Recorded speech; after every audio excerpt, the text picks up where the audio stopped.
ఏడుపాయల వనదుర్గ భవానీ ఆలయం ఏడుపాయల నది ఒడ్డున వెలసిన పుణ్యక్షేత్రం.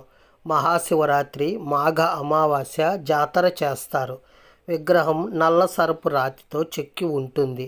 ద్వాపర యుగంలో పరీక్షిత్తు సర్పకాటుకు గురై మరణించగా కొడుకు జనమేజయుడు సర్పజాతిని అంతం చేయాలని యజ్ఞగుండాలు పెట్టి జమదగ్ని, కశ్యపి, అత్రి, విశ్వామిత్ర, వశిష్ఠ, గౌతమి, భరద్వాజ ఋషులతో యాగం చేయగా గరుత్మంతుడు భోగమతి నదిని తీసుకురాగా 7 పాయలుగా చీలి ఒక పాయ రాతి గుహలో వెలసిన దుర్గామాత పాదాలను తాకుతూ గోదావరిలో కలిసింది.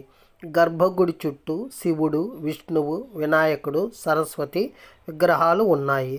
వర్షాకాలంలో నది నీరు పొంగి అమ్మవారి పాదాలకు చేరుతుంది. ఆ సమయంలో దర్శనం సాధ్యం కాదు. సందర్శన సమయం ఉదయం 6 గంటల నుంచి సాయంత్రం 6 గంటల వరకు. మెదక్ జిల్లా నుంచి 17 కిలోమీటర్ల దూరంలో పాపన్నపేట మండలం నాగసానిపల్లె గ్రామం. హైదరాబాద్ నుంచి 114 కిలోమీటర్లు. ఎంజీబీఎస్, జేబీఎస్ నుంచి బస్సు కలదు.